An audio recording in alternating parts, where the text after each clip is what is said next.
We must speak the truth about terror. Let us never tolerate outrageous conspiracy theories, malicious lies that attempt to shift the blame away from the terrorists themselves. Take your own advice. What happens? I tell you what happens. Blam! I have a window that looks directly at the World Trade Center, and I saw... No delusion! Shit's getting way too complicated for me. Welcome to The Antidote. This is Greg McCarran. And this is Jeremy Roth-Cushel.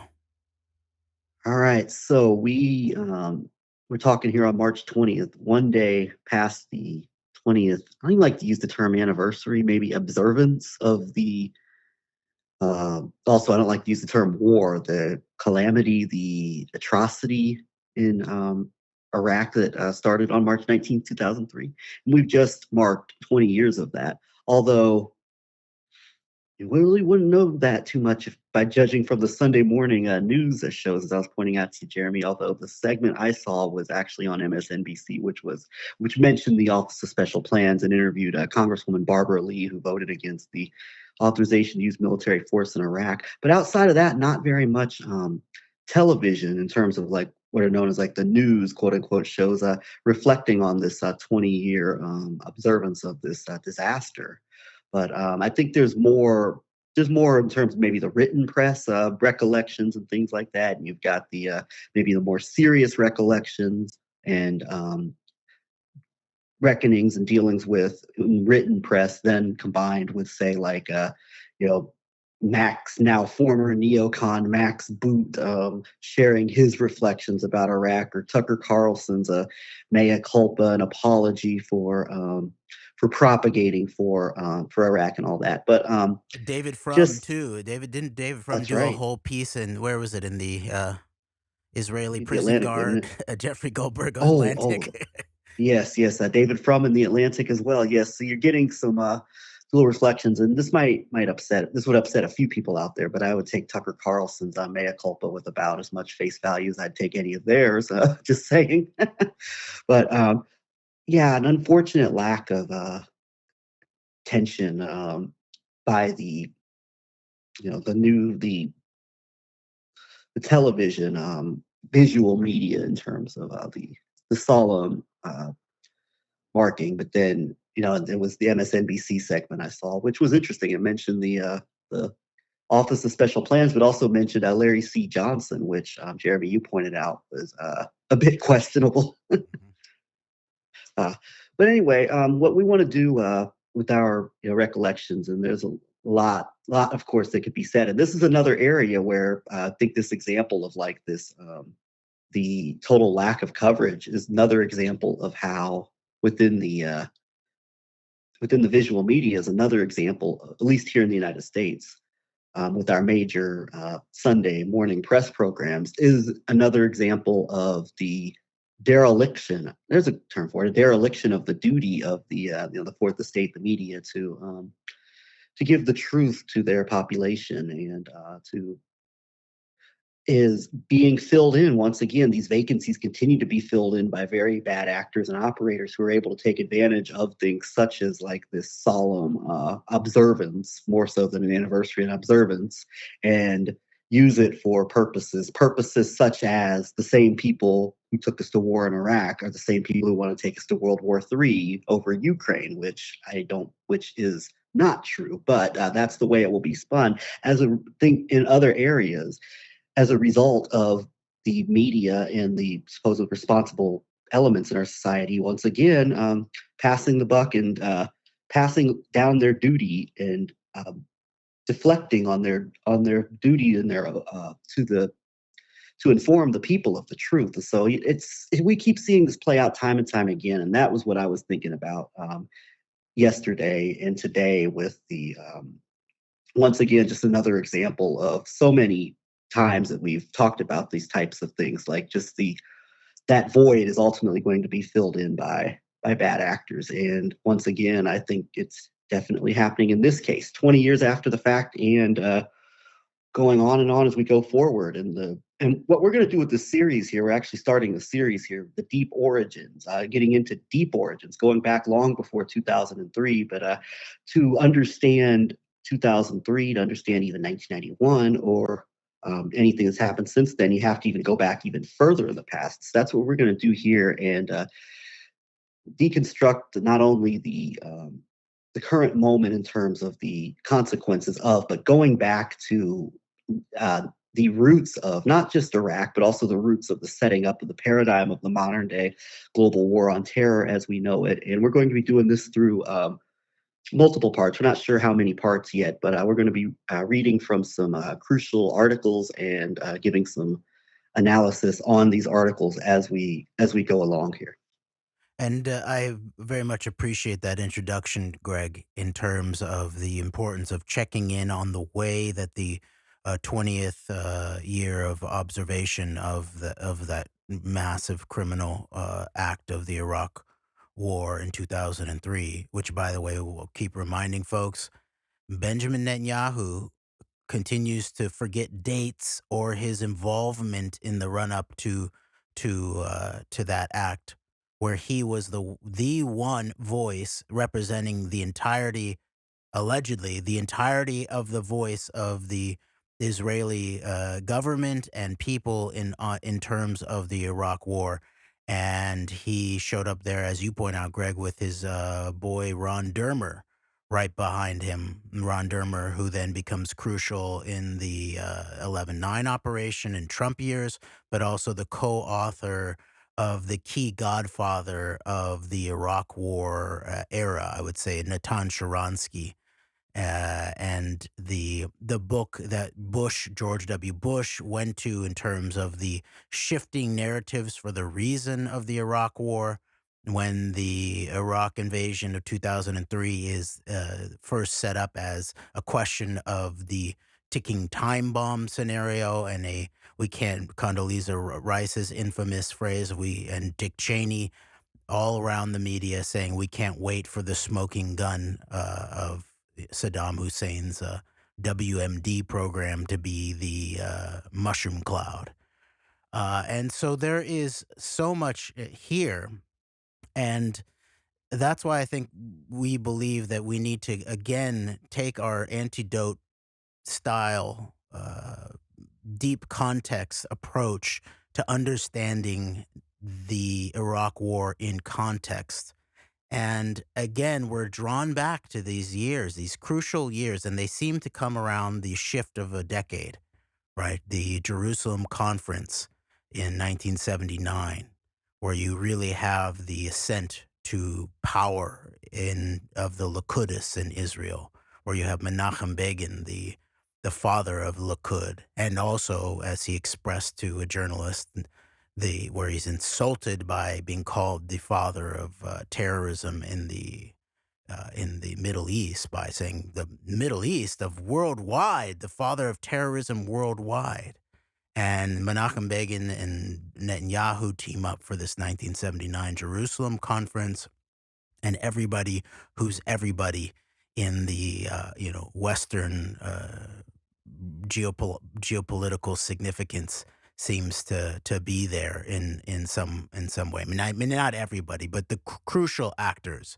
George H.W. Bush is there, of course, and we've gone through the list of authors in the book that was based on that, in many ways, based on that conference and its introduction to the rubric of the war on terrorism, how the West can win, edited by Benjamin Netanyahu.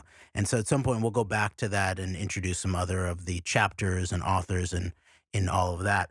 But so we really have I'd say these three crucial turns of the decades where crucial geopolitical happenings are on display. So you have the turning from the 70s into the 80s, which is largely what we'll probably focus on today in terms of very interesting right as we enter this 20th year observation of the launching of the Iraq invasion.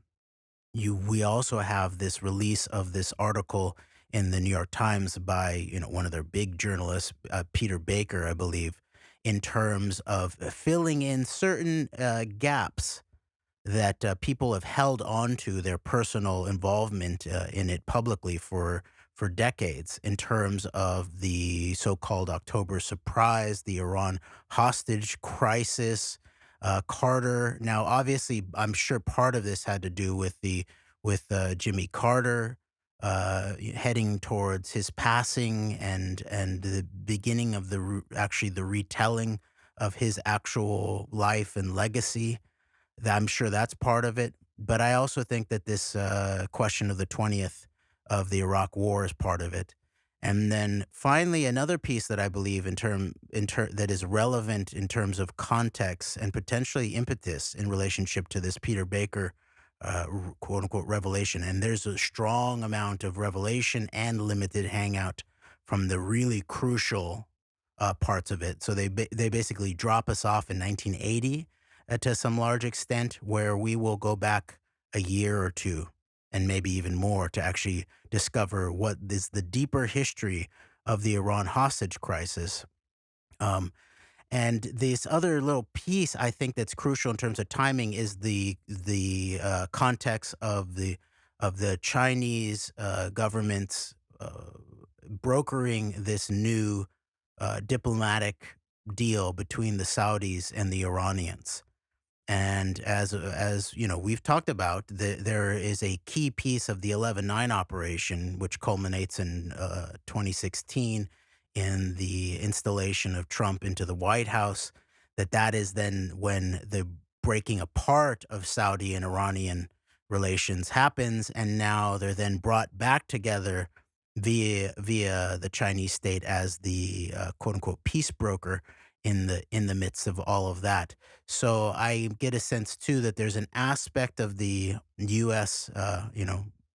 National security id that is expressing bits and pieces of its compromising knowledge around the deep origins of the Iranian government in terms of this story about the October surprise and all of that. So we'll delve into that. So you have the turning from the 70s into the 80s, key time, then the turning of the 80s into the 90s, where then you begin to really get the questions of the Robert Maxwell Network and George H.W. Bush and the fall of the Soviet Empire and the resurrection of the Russian deep state and all of that we've talked about, plus then the reamplification of the long term, I would say, Israeli deep state push to remove Saddam Hussein.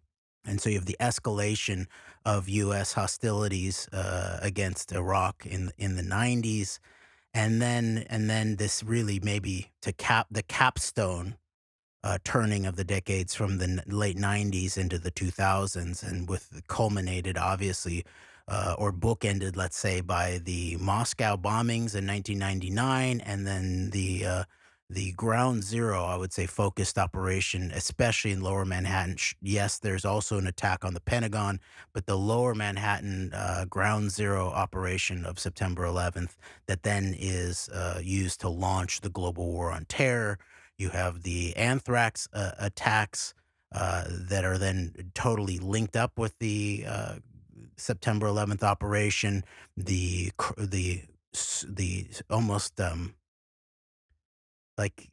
sort of infantilely scribbled notes to key Senate targets. It looks like people who end up questioning the Iraq War also eventually, people like Senator Patrick Leahy, but at the time were questioning the whole rollout of Department of Homeland Security and the Patriot Act and all of that. That's then the bureaucracy overlaid right after September 11th, and these anthrax notes, 9/11/01 scribbled with a slanting writing. We have this anthrax. This is next. Death to America, death to Israel. Allah is great. That's sort of implied there, right? Something like that, right? So you have that, and then you have the launch of the global war on terror, and then that then seems to culminate in this really big bang of the U.S. invasion of Iraq in 2003. That Netanyahu's sort of forgotten the date and his role in it. So those will be the key time stamps where we will delve into this. And then one final thing that's now coming out more into the mass media via The Nation is James Bamford's recently published book that I was able to get a copy of from the Lawrence Public Library, titled Spy Fail: Foreign Spies, Moles, Saboteurs, and the Collapse of America's Counterintelligence, by James Bamford. And there is a front page article in The Nation disclosing the deep Israeli and Netanyahu part of the 11/9 operation, something that we've been highlighting since it was ongoing, actually. Remember, we were highlighting Alex Jones's getting in bed with Roger Stone and Jerome Corsi in the fall, and deeply in the fall of 2016. We were pointing out that Corsi was on the air talking about how he was texting with Israeli intelligence, or as he called it, above Israeli intelligence, and that Israeli intelligence wanted Trump and Alex Jones to be deeply honored for their role in towards world peace or something like that. And meanwhile, Roger Stone was in deep connections, and some of this came out in the Trump, quote unquote, Trump Russia collusion investigation, the official investigations.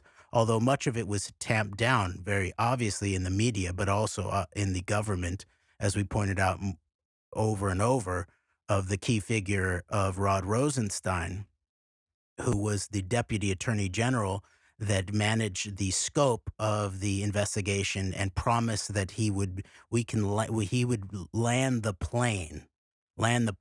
And so it's obvious that key pieces of landing the plane were not only in terms of not getting Trump wrapped up while he was president, because there was already Office of Legal Affairs memos about how you couldn't indict a sitting president for basically for anything, pointing out that Trump was probably right, even bureaucratically beyond his MAGA base, in terms of, I could shoot someone in the middle of Fifth Avenue and still not lose any support, But it was obviously the case that he had key people such as a Rod Rosenstein, who was interested in making sure that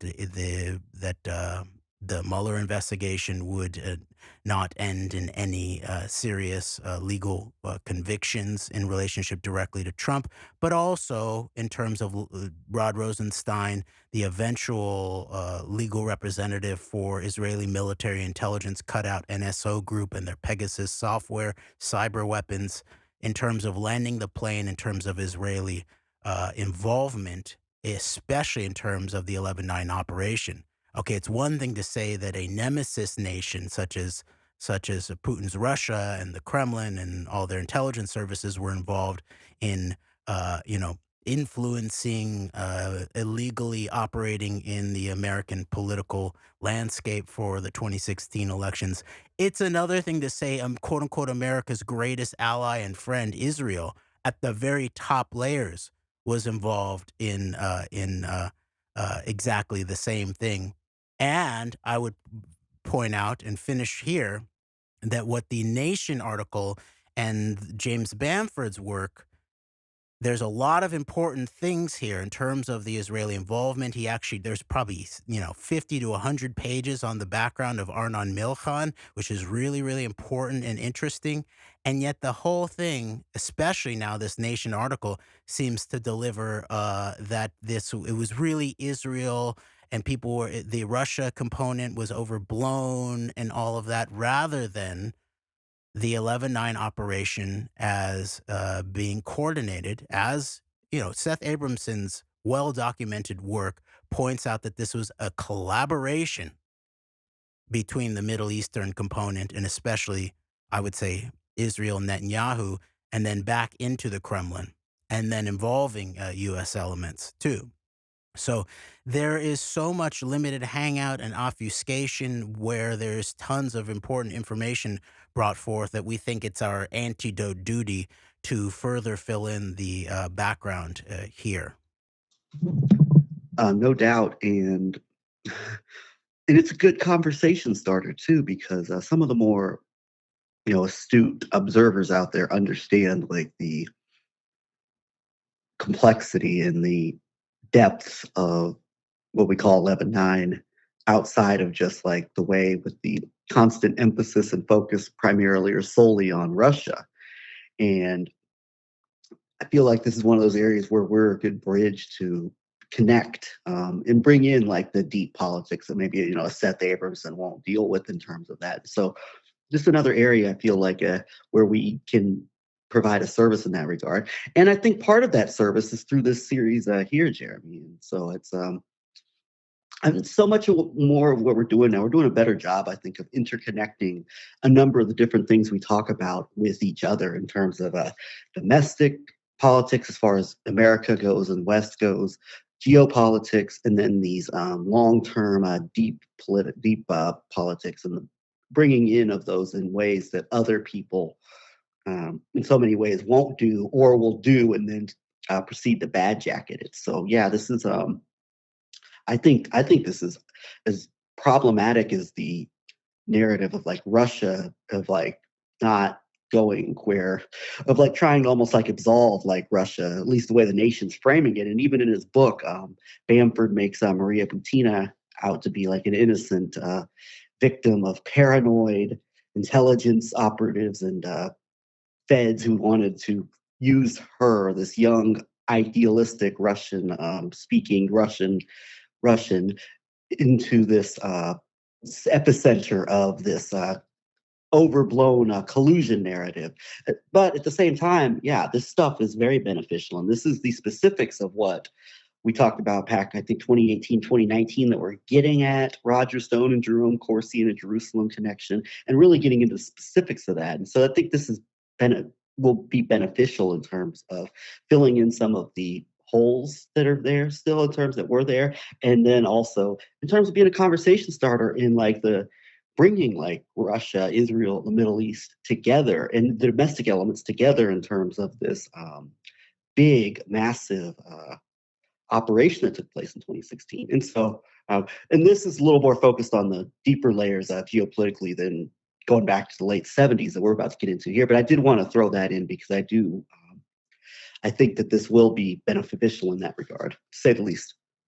Definitely, and one you mentioned the problematic coverage by Bamford of Butina, and that then goes directly into I cannot find any reference in his book about the CNI, the Center for the National Interest, in terms of Butina and torsion, and how central that was as an institutional epicenter for the 11/9 operation, for the launching of the Trump policy publicly, the Mayflower Hotel event, the board members of the CNI, Dimitri Simes, this character who's run it for many years, who appears to leave to go to Moscow in the wake of the 11/9 operation. These key figures who are the co-chairs of the CNI that really brought Torsion and Butina into the mix. It looks like they were key connectors potentially, especially in terms of the NRA operation. And the NRA operation, obviously, is a crucial longer form piece of the Russian intelligence operation in terms of taking, at the very least, influencing, if not really directing, large narrative warfare dynamics in terms of key. If the NRA is probably, the crucial, it's like a crucial pillar related to like the Israel lobby or APAC, especially in terms of Republican Party politics, but also as a nemesis for Democratic Party politics in many ways too.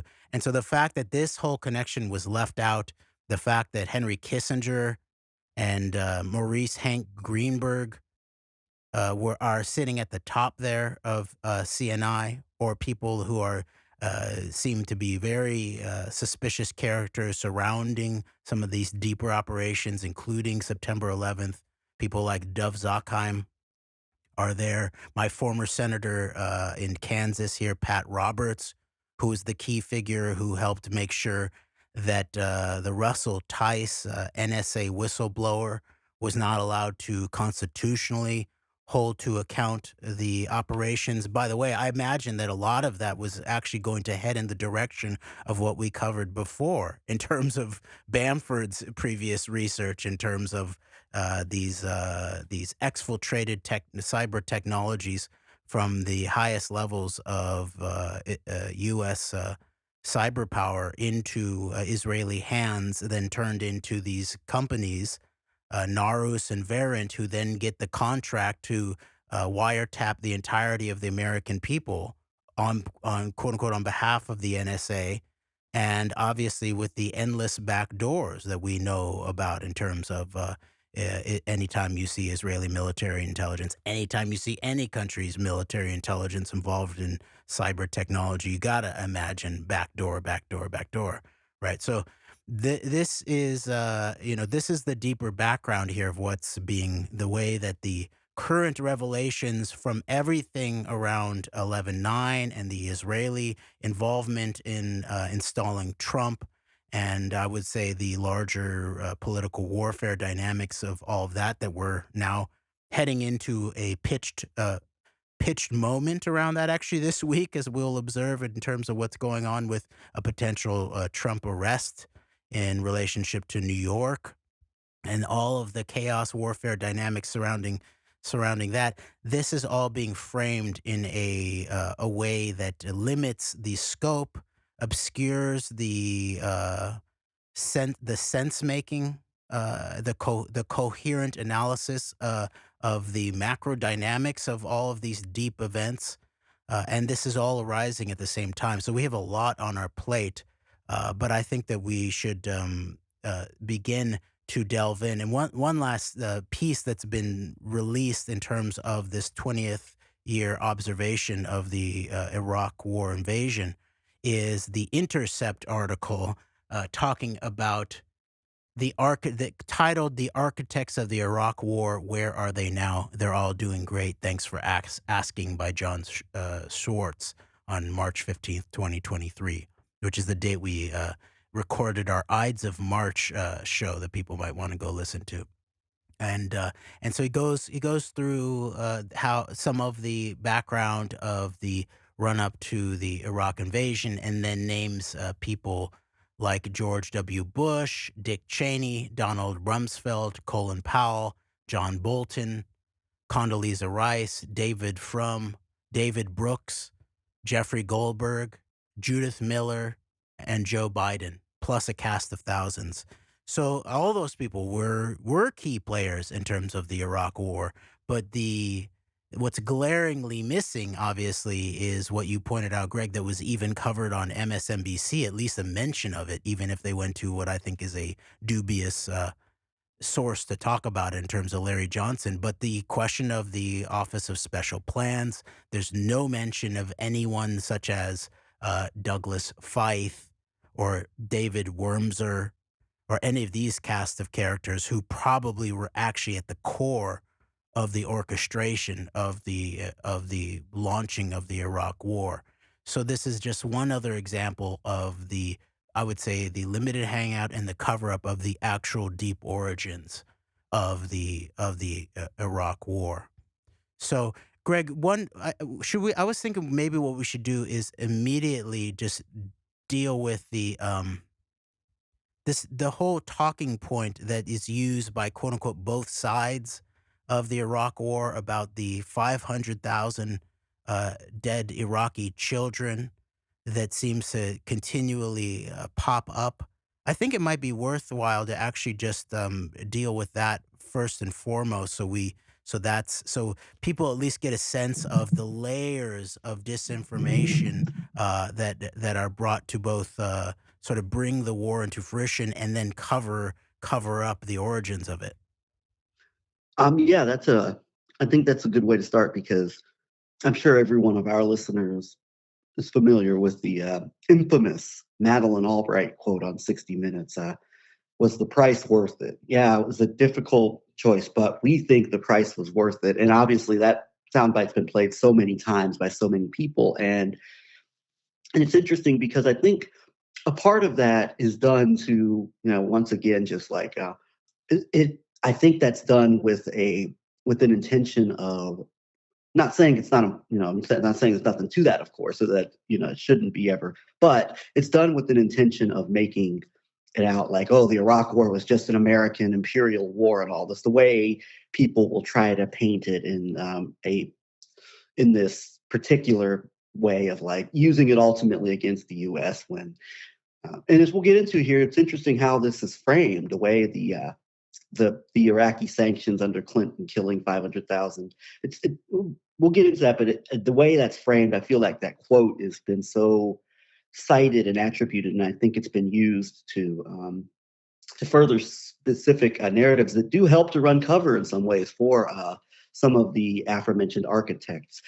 Not saying there's no complicity in any way by these actors, but that there's a benefit, I think, to this whole Madeleine Albright quote and the story of the sanctions and the 500,000 dead children. I do think there is an element of cover for very high level architects of the actual 2003 invasion that took place. Yeah, there's a massive cover that these were actually the talking points by the Iraq War pushers.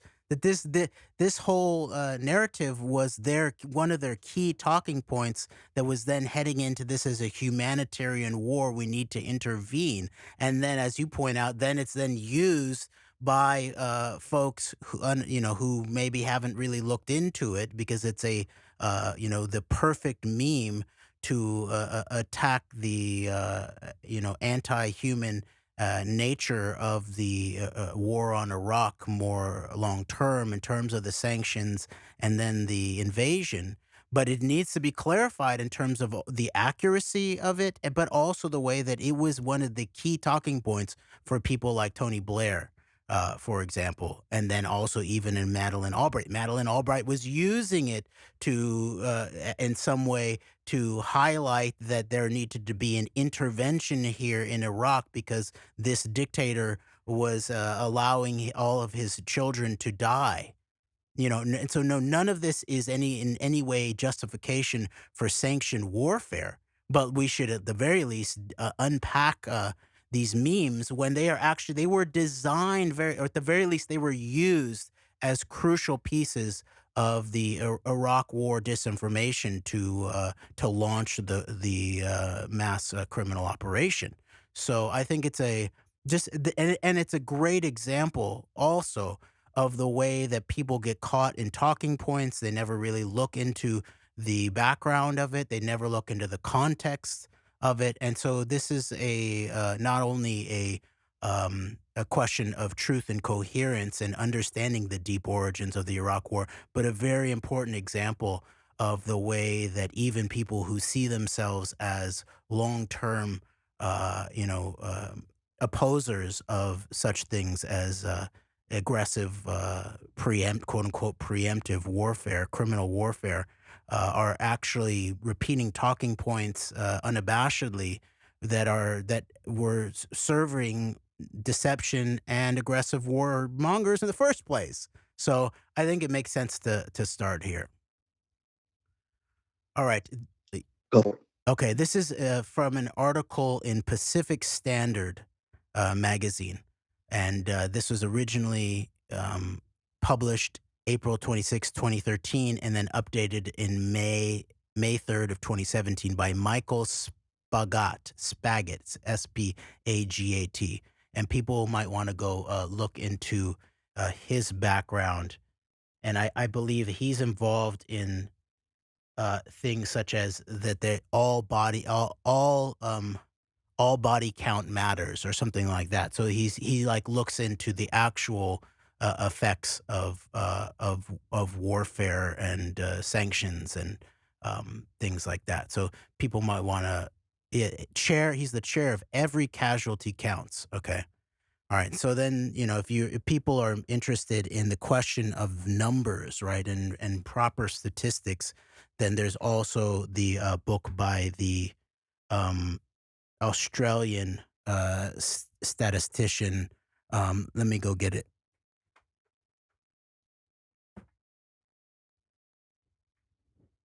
Gideon Poloya. And his title again, U.S. imposed post 9/11 Muslim Holocaust and Muslim genocide, who actually does the overdeath statistics in the wake of the U.S. led global war on terror, and points out the statistics look more like something like 5 million direct deaths worldwide in that realm, but above even 30 million. Um, Deaths, non-direct deaths, but it involved deaths in terms of the global war on terror. He's also done very interesting statistical analysis of the actual death statistics over decades of the Palestinians in relationship to the Israeli occupation and ethnic cleansing campaign. So let's get into this article. Quote, the Iraq Sanctions Myth. Sanctions allegedly killed hundreds of thousands of children in Iraq and provided a rationale for invasion, a line still heard today. But those deaths almost certainly never happened. Quote, just over 10 years ago, the United Kingdom followed the United States into the bloody Iraq War. George W. Bush and Tony Blair justified the invasion mainly with the claim that Iraq possessed or was in the process of building weapons of mass destruction. Most people now seem to be aware that this premise was false. Yet a crucial myth surrounding the Iraq War still commands widespread belief: that economic sanctions aimed at Saddam Hussein and his regime killed hundreds of thousands of Iraqi children in the 1990s and early 2000s. The supposed lethality of economic sanctions was used as an argument for invading Iraq, as, listen to this, Greg, Walter Russell Mead would argue in March 2003. Quote, Saddam Hussein is 65. Containing him for another 10 years condemns at least another 360,000 Iraqis to death. Of these, 240,000 will be children under 5, unquote. Now, by the way, this Walter Russell Mead, folks might want to go look into him. He's also now popped up in the Daily Wire, Jordan Peterson milieu intensely, and he is a key voice of the neocon id, I would say. And so to see Mead being quoted in March 2003, basically using this exact line, is very, very telling. All right, back. Oh, go for it, Greg. I'll just say this: like I didn't realize the depths of the narrative of removing Saddam's going to save save people, and particularly save the lives of children. Like I didn't. I caught on to like this. I mean, I remember the quote unquote humanitarianism of Afghanistan, but I knew also like the whole democracy narrative in Iraq, but I wasn't aware of like just how strong the narrative was around like we have to remove this madman. We can't keep containing him because if we do, if we just go in, we're going to save lives and save children's lives, and that's directly tied to these sanctions. Yeah, I didn't realize that, so that's an eye opener for me. And I think that in general, this makes sense to look at usually these three pillars of justification for war, for this kind of war. One is the security, right? That was first and foremost that attack. That's related to people's hindbrains, reptilian brains. The flash a lot of mushroom clouds on TV after you've seen the mushroom cloud in lower Manhattan, basically on 9/11, and the dust and all of that, so people can imagine what a big nuclear blast might look like. So that's the preeminent reason, is the quote unquote security threat that was pushed, as is pointed out in this article, of the weapons of mass destruction. That's one. Then two, you have, as you pointed out, Greg, the sort of more midterm, where they shift into the midterm of nation building, democracy promotion, the Sharansky line of all of that. That's sort of related to maybe things like what you might call stability, promotion of interests or values. This is good for the Iraqi nation. And then the third pillar, which is both probably there in the earliest instigation, as Mead is sort of referencing to some extent. That was already going on for a long time. This Walter Russell Mead line, uh, is the humanitarian intervention for the sake of the Iraqi children, for the Iraqi people, for the Iraqi men, women, and children. Humanitarian intervention. So always, I think it's very important to assess these three aspects of rhetorical warfare when it comes to big war crimes such as this: the security gambit, the nation building, stability justification, and then humanitarian intervention, triggering of sympathy of some sort. And that helps explain a lot, right? That even Afghanistan war, there's a lot going on there with this whole troika of deceptive reasons. All right. Back to this article, The Iraq Sanctions Myth by Michael Spagat or Spagat. All right, I'm going to reread this Russell Mead quote. The supposed lethality of economic sanctions was used as an argument for invading Iraq, as Walter Russell Mead would argue in March 2003. Quote, Saddam Hussein is 65. Containing him for another 10 years condemns at least another 360,000 Iraqis to death. Of these, 240,000 will be children under 5, unquote. And as we shall see, the sanctions myth is still used to justify the war. There were no hundreds of thousands of extra deaths. Jeremy is and I don't mean for this, but as heinous as this sounds, and I don't mean it in this way, but it's interesting. Like we talked about, like the as bad as this sounds, like we talked about Iran, like the nuclear deterrence, and diplomacy as a way to try to stop like some type of like justification or rationale for potential military action.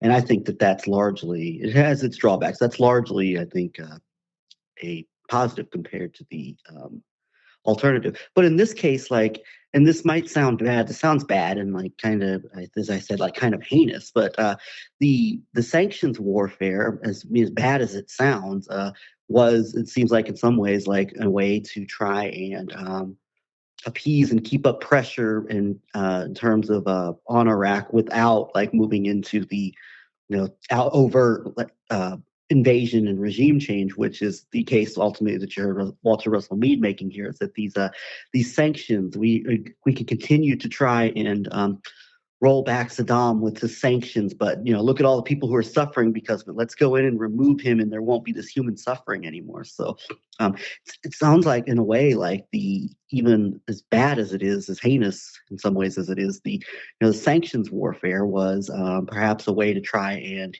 keep from once again having to another military intervention, which would lead to regime change, like an alternative. Well, I would just sort of say that it was a precursor. It was and because during this whole era too in the 90s in terms of the sanctions, there was also already military attacks going on in terms of Iraq, and obviously, Combination of yeah. precursor and alternative, maybe, where it definitely was a precursor. But I could see, like, okay, if we commit to sanctions warfare, we won't have to commit to like a long form full on invasion. But I think you're right, though. No, I agree with you in terms of that this is what we see. This is why it's so important to understand the actual game theory warfare. And we will get into Jeff Gates' book that's really talks about the Iraq war in the context of 9/11, but all framed around understanding game theory and perception warfare, and all of that. And that to understand how this all works, you have to then understand that all these people who were what you might call locutus appeasers, maybe of some sort. That's sort of what you're talking to some extent. That it always seems to turn out badly in the end.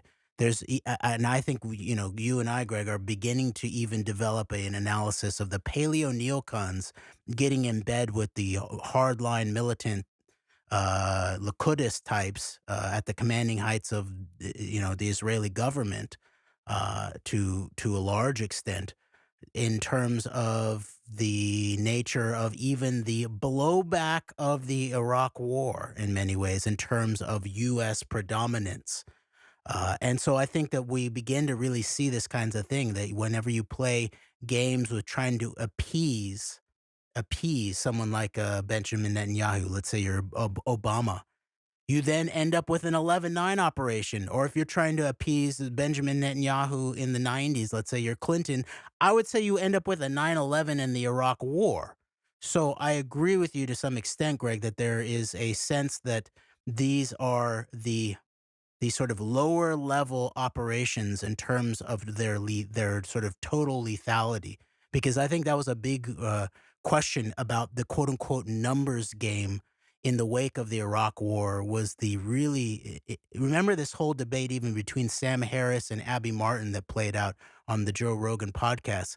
A lot of it came around the question of statistics of Iraqi deaths in the post-Iraq War period. So more and more, it looks like to me that the Iraq War architects had a really important job to do. They saw, and their apologists, they had a really important job to do to try to make it seem statistically wise that the actual Iraqi deaths in the wake of the Iraq War were less than what they had proposed were going to be the Iraqi deaths if we kept Saddam Hussein in place and he let 300,000 children die or something like that, right?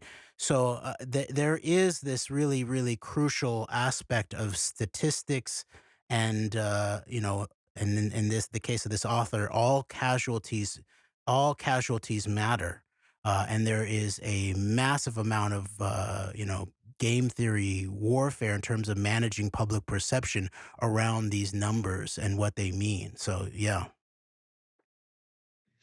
You make a great point, and once again, this just goes to show that the truth is the way to deal with these things, not trying to appease and trying to continue to play along in these ways that ultimately always end up with something worse than before taking place. So that leads you into a worse state than before. So a good reminder of that.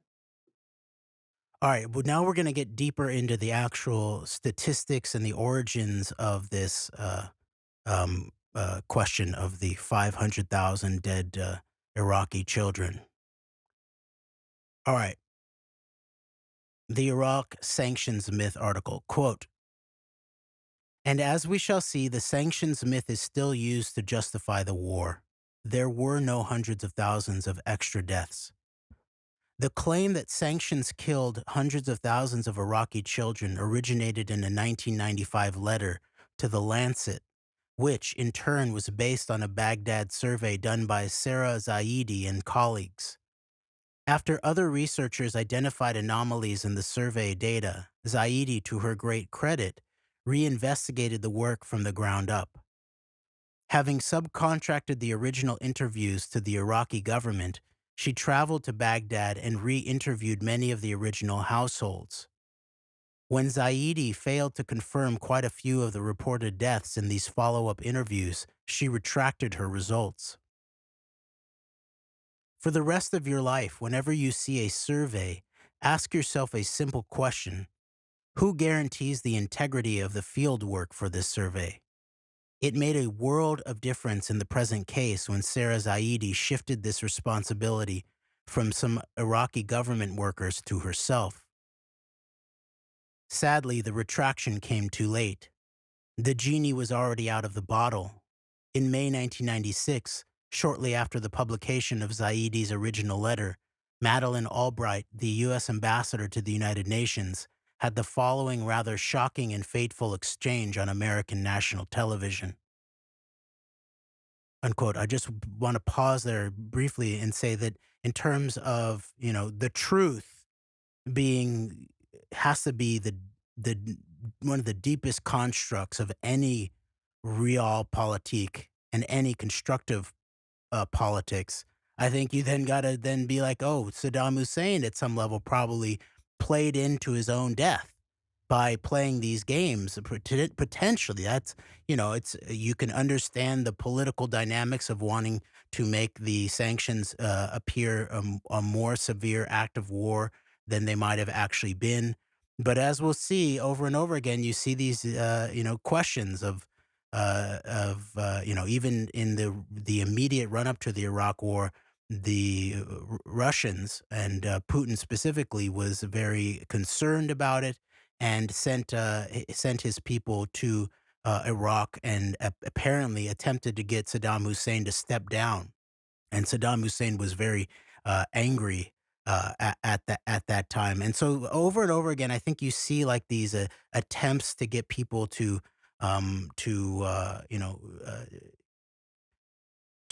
get engaged in deal making or in alternative resolutions by appeasing the warmongers to some extent, no matter where they may exist. And or you see the attempted use of disinformation and probably sort of overblown statistics by Saddam Hussein himself, that end up being used exactly to justify the invasion of his country that killed hundreds of thousands, if not more than 1 million, of his own citizens, including himself. So the truth uber alles, that I think that's really important. Now, it doesn't mean that the truth is the only principle or that it's the most important principle, but at the core, it's the deep political core of any real constructive politics. All right, so let's now get into this infamous Leslie Stahl, Madeleine Albright moment. All right, quote.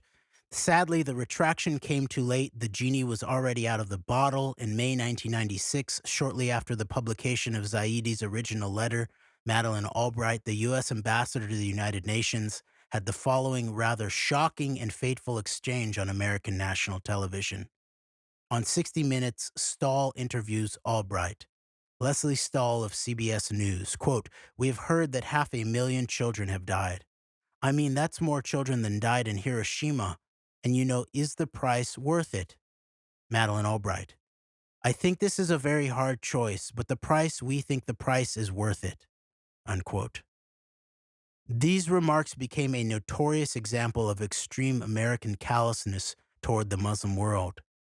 A few months later, in August 1996, Osama bin Laden cited the deaths of 600,000 Iraqi children in a fatwa declaring war against the U.S. Quote, "More than 600,000 Iraqi children have died due to lack of food and medicine, and as a result of the unjustifiable sanction imposed on Iraq and its nation," he said. "The children of Iraq are our children. You, the USA, together with the Saudi regime, are responsible for the shedding of the blood of these innocent children." Unquote. Over the years, bin Laden hammered the U.S. Repeatedly on the theme of sanctions killing Iraqi children, citing, quote, "the greatest mass slaughter of children mankind has ever known," unquote, as one of his three main justifications for the 9/11 attack.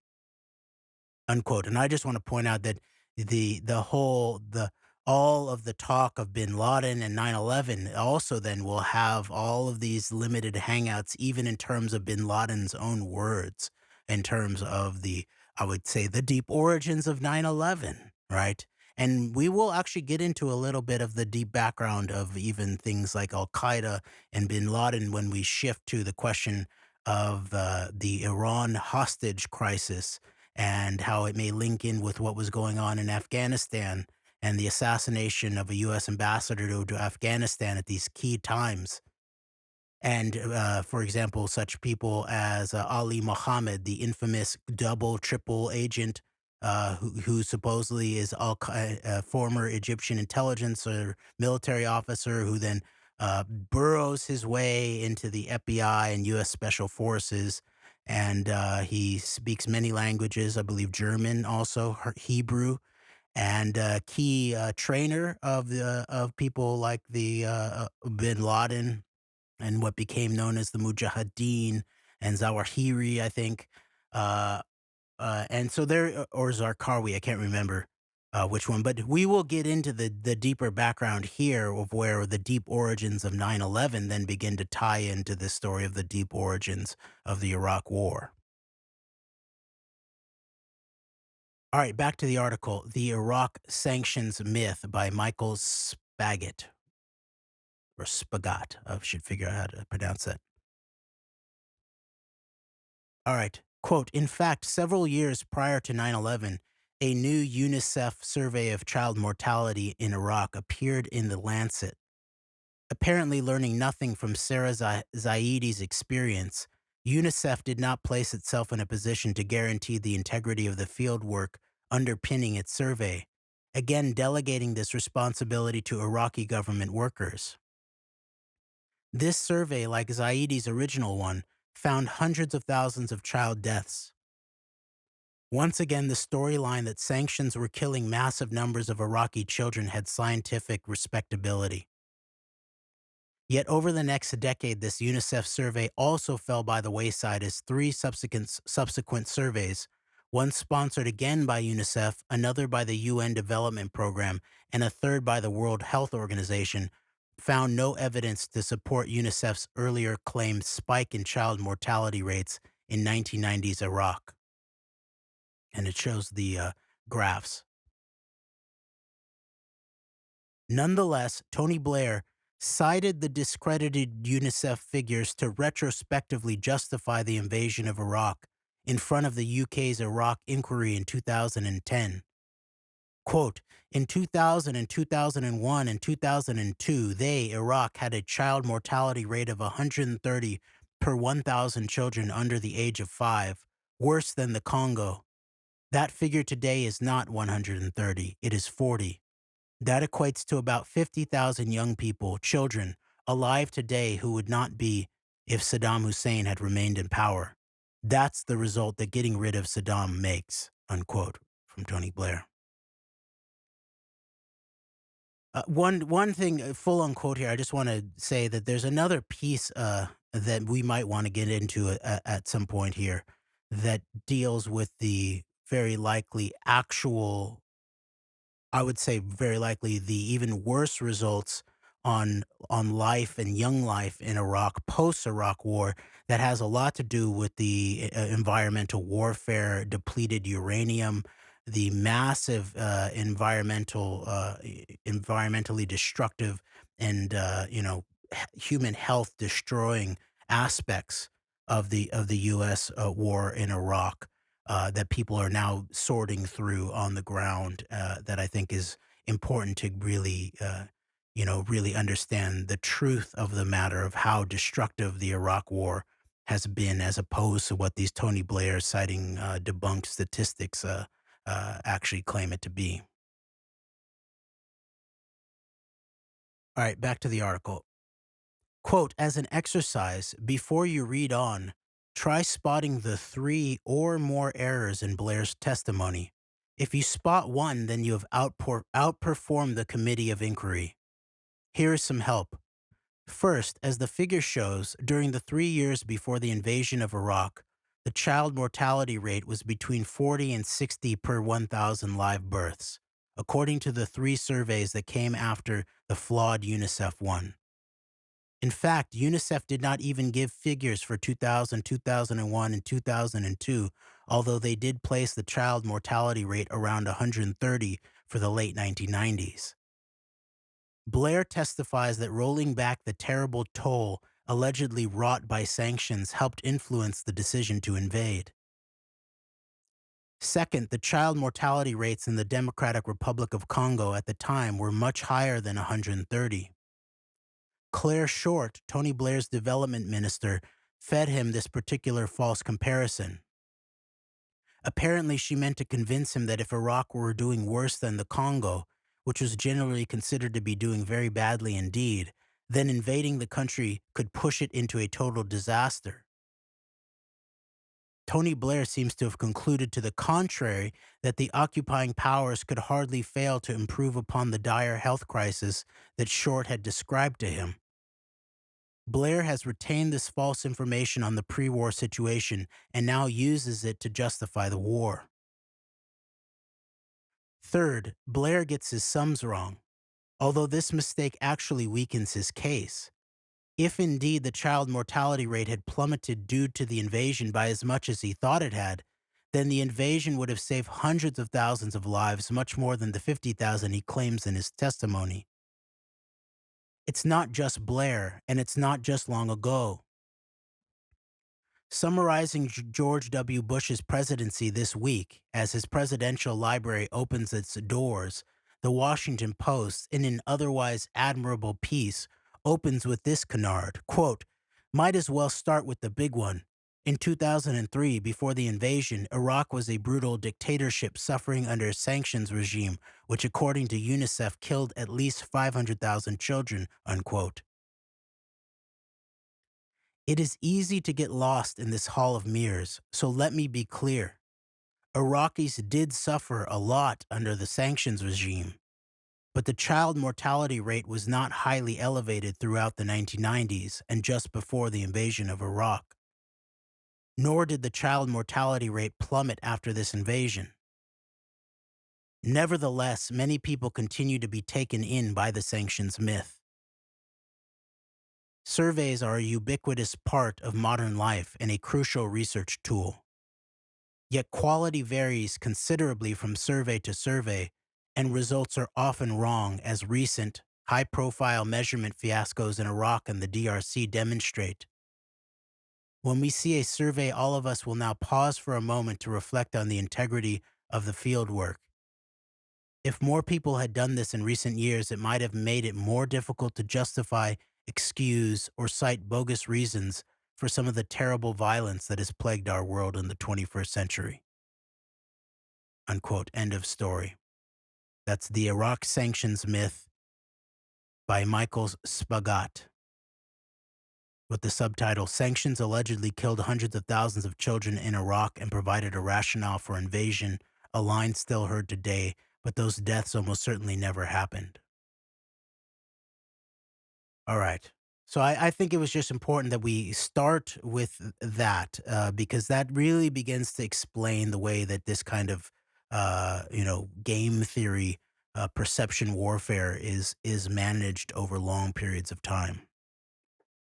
Yeah, definitely. And it's wow, that's pretty amazing. The when you even the receipts of these surveys, it's wow, so there's a lot to that, and even the playing ultimately, like you see, like what you talked about, like you mentioned even the paleo neocons, but like there was even, I would guess, maybe even Madeleine Albright was even playing with that, like led to believe these the consequences and this is worth it. When meanwhile that was all a big part of that was as a result of a flawed surveys and narratives being put out there that were designed actually to use this.